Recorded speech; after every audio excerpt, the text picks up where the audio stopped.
चलो तो next topic है हमारा पीडियल एडिमा। सो ये क्वेश्चन आता भी है 5 मार्क्स में, और वैसे क्लिनिकल पॉइंट ऑफ व्यू से भी बहुत ज़रूरी है कि पेशेंट आ जाता है अगर एडिमा के साथ, लेग एडिमा के साथ, तो क्या क्या हमारे डिफरेंशियल डायग्नोसिस होने चाहिए। ओके, तो इस क्वेश्चन में सिर्फ एक ही चीज़ है, that is differential diagnosis of पीडियल oedema. So start. पहला क्या है, हम सीवियस कॉजेज़ देखेंगे। सीवियस कॉजेज़ में क्या है, पहला है कंजस्टिव हार्ट फेलियर। तो कंजस्टिव हार्ट फेलियर में पीडियल एडिमा कैसे होता है, जो हार्ट है वो जो वेंटिकल है, कंजस्टिव हार्ट फेलियर में बेसिकली जो फेलियर होता है लेफ्ट वेंटिकल का होता है, ठीक है, मोस्ट ऑफ द टाइम। और जो राइट वेंटिकल का होता है वो most of the time secondary to left ventricle ही होता है। सो इसमें क्या होता है, जो हार्ट है वो आगे तो पंप नहीं कर पा रहा ब्लड को, सो पीछे ब्लड का एक्यूमुलेशन होने लग जाता है, ठीक है। तो अगर तुम चाहो तो लिख लो, due to poor pumping of heart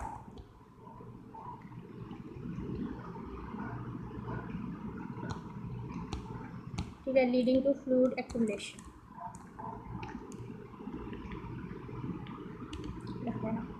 next है DVT. Okay, deep vein thrombosis. इसमें क्या होता है, डीप वेन थ्रोम्बोसिस में बेसिकली जो वेन्स है, नाम में या डीप वेन थ्रोम्बोसिस, तो वेन्स में क्या हो रहा है, थ्रोम्बस फॉर्मेशन हो रहा है, और थ्रोम्बस फॉर्मेशन की वजह से जो ब्लड है वो उसके फ्लो में ऑब्स्ट्रक्शन आ रहा है, तो अगेन वो आगे तो नहीं जा पा रहा वहाँ, तो फिर वॉल्यूम क्या है, एक्यूमुलेट हो रहा है, तो blockage of veins in leg. Okay, तो इसकी वजह से भी पीरियड एडिमा हो सकता है। नेक्स्ट है तुम्हारा third, venous insufficiency. Venous insufficiency में क्या है कि वेन्स होते हैं इनसफिशेंट होते हैं। इनसफिशेंट मतलब कि उसमें से भी क्या है, जो तो ब्लड फ्लो वगैरह नहीं हो पा रहा और फिर ब्लड एक्यूमुलेट होना शुरू हो जाता है। ओके, कूलिंग ऑफ ब्लड शुरू हो जाती है। और नेक्स्ट है तुम्हारा पल्मोनरी हाइपरटेंशन। तो पल्मोनरी हाइपरटेंशन में क्या है कि जो लंग में प्रेशर इंक्रीज़ हो गया, लंग की आर्टरीज में या पल्मोनरी आर्टरी में प्रेशर इंक्रीज़ हो गया, जिसकी वजह से राइट हार्ट फेलियर हो रहा है। और राइट हार्ट फेलियर हो रहा है तो वही बात है कि हार्ट जो है वो पंप नहीं कर पा रहा, तो कूलिंग ऑफ ब्लड होना शुरू हो जाता है। ओके, तो ये होगा तुम्हारे सीवियस कॉजेस। नेक्स्ट है तुम्हारे रीनल। तो रीनल कॉजेस में पहला है नेफ्रोटिक सिंड्रोम। नेफ्रोटिक सिंड्रोम इसमें क्या है, बेसिकली हमें पता है जो फ्लूइड को, लाइक तुमने पैथो में पढ़ा होगा कि फ्लूइड का जो लिम्फेटिक या फ्लूइड का ये जो मेंटेन करता है कि फ्लूइड अंदर ही रहे, इसके लिए ऑस्मोटिक प्रेशर और हाइड्रोस्टेटिक प्रेशर रिस्पॉन्सिबल होते हैं। और उसके लिए भी कौन रिस्पॉन्स, हाँ एल्ब्यूमिन, हाँ वेरी गुड, ठीक है, एल्ब्यूमिन रिस्पॉन्सिबल होता है। सो बेसिकली जब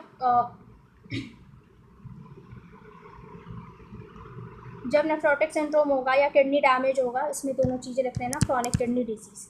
तो नेफ्रोटिक सिंड्रोम में क्या होता है, प्रोटीन का लॉस होना शुरू हो जाता है। ओके, प्रोटीन का लॉस हो रहा है यूरिन में, सो प्रोटीन लॉस हो रहा है, और एल्ब्यूमिन क्या है, एक तरह का प्रोटीन ही है। सो इसकी वजह से भी पीडियल एडिमा हो सकता है, क्योंकि हाइड्रोस्टेटिक प्रेशर और ऑस्मोटिक प्रेशर मेंटेन नहीं रहता। और क्रॉनिक किडनी डिजीज़ में भी वलिया की किडनी क्या है, अब एक्सक्रीट नहीं कर पा रहा, जो एक्सेस अमाउंट ऑफ फ्लूइड है ना उसको एक्सक्रीट नहीं कर पा रहा, जिसकी वजह से फ्लूइड रिटेंशन हो रहा है। ओके, तो एक जगह एक्सक्रीशन प्रॉब्लम है कि ज़्यादा फ्लूइड एक्सक्रीट नहीं कर पा रहा, और एक जगह क्या प्रॉब्लम है कि ज़्यादा एक्सक्रीशन हो रहा है, जिसकी वजह से प्रोटीन लॉस भी होना शुरू हो गया, और हाइड्रोस्टेटिक प्रेशर और ऑस्मोटिक प्रेशर का जो बैलेंस है वो मेंटेन नहीं हो रहा, जिसकी वजह से पीरियड एडिमा हो रहा है। सो नेक्स्ट कॉज है तुम्हारा लिवर कॉज। लिवर में सिरोसिस, ठीक है, सिरोसिस में वही बात है कि जो एल्ब्यूमिन है उसका पुअर प्रोडक्शन हो रहा है, क्योंकि एल्ब्यूमिन तुम्हें पता है लिवर ही प्रोड्यूस करता है, तो एल्ब्यूमिन कम है तो फिर एडिमा हो रहा है। और दूसरा क्या है तुम्हारा बुट-चियारी सिंड्रोम। ये बेसिकली क्या होता है, हिपैटिक वेनस ऑब्स्ट्रक्शन। तो नाम में ये हिपैटिक वेनस ऑब्स्ट्रक्शन, तो जो हिपैटिक वेन है उसका क्या हो रहा है, ऑब्स्ट्रक्शन या ब्लॉकेज हो रहा है, जिसकी वजह से फ्लूइड का एक्यूमुलेशन हो रहा है। ओके,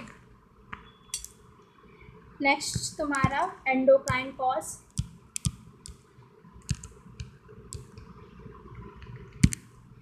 एंडोक्राइन कॉज में क्या है, हाइपोथायरॉयडिज्म,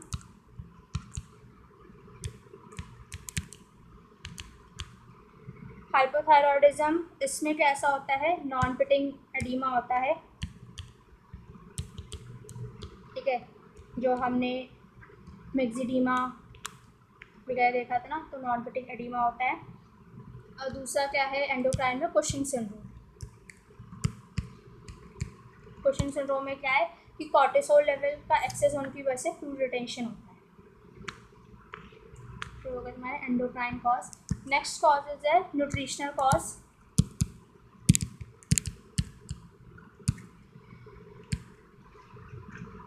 न्यूट्रिशनल कॉज में क्या है, एक तो प्रोटीन एनर्जी माल न्यूट्रिशन, ठीक है, तो प्रोटीन एनर्जी और माल न्यूट्रिशन और मेरास्मस में यही डिफरेंट, मतलब प्रोटीन एनर्जी माल न्यूट्रिशन दो टाइप के होते हैं ना, एक तो मेरास्मस और एक क्वाशियोरकॉर।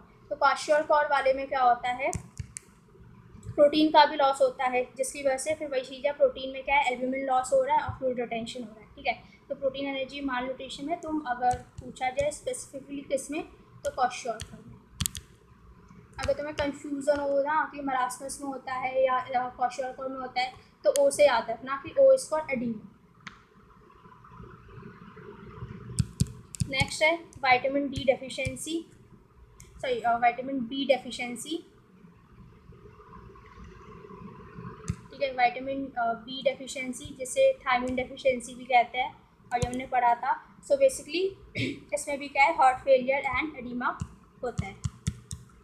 जो वेट बेरी बेरी हमने टाइप्स पढ़े थे, dry beriberi, wet beriberi, ठीक है, तो वेट बेरी बेरी में एडीमा वगैरह कॉमन।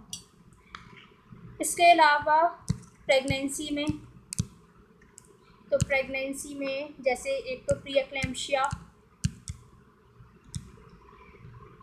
प्रीएक्लेम्शिया में वही है कि प्रोटीन यूरिया वगैरह होता है, हाई बीपी या फिर प्रोटीन यूरिया, तो प्रोटीन यूरिया की वजह से वही प्रोटीन लॉस हो रहा है, तो एडीमा होगा। और दूसरा क्या है, प्रेगनेंसी में फिजियोलॉजिकल एडीमा भी होता है, ठीक है। फिजियोलॉजिकल क्यों, क्योंकि जो यूट्रस है वो ग्रो कर रहा है, तो वो जो ग्रोइंग यूट्रस है वो बेसिकली वेन्स पे प्रेशर लगाता है, ओके। सो वही है कि वेनस इनसफिशिएंसी वाली बात आ जाती है, जिसकी वजह से एडीमा होता है, तो फिजियोलॉजिकल। नेक्स्ट है तुम्हारा इन्फेक्शन।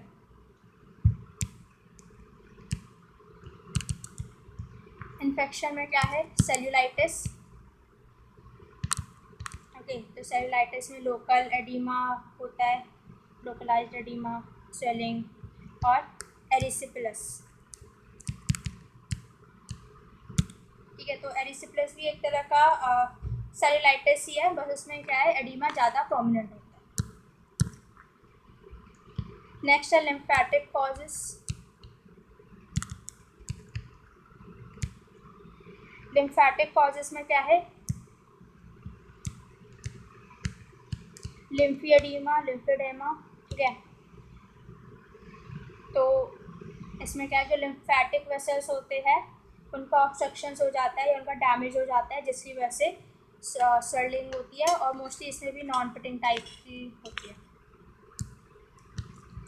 और लास्ट में कुछ लोकल कॉजेस, लोकल कॉजेस में जैसे ट्रॉमा हो गया या फिर वेरिकोज वेन,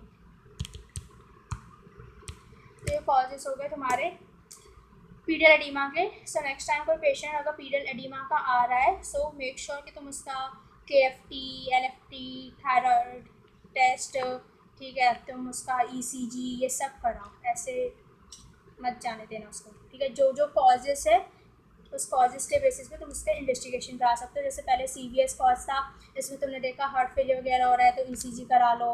रीनल कॉज में उसका KFT चेक कर लो, ठीक है, लिवर के लिए LFT करवा लो, फिर थायराइड टेस्ट करा लो उसका, कुशिंग सिंड्रोम के लिए कॉर्टिसोल लेवल चेक कर लो, न्यूट्रिशन के लिए विटामिन B12 लेवल चेक कर लो, प्रेगनेंसी तो वैसे ही रूल आउट कर लोगे, SCG वगैरह। और बेसिकली प्रेगनेंसी में भी एडीमा बहुत जब तक एडीमा आएगा तब तक वो पेट से दिखनी शुरू हो जाएगी।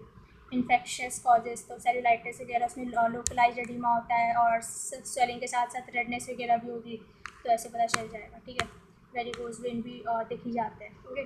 सो एडीमा, लोकल एडीमा। मतलब वो कर लेना। कुछ पूछना है इसमें?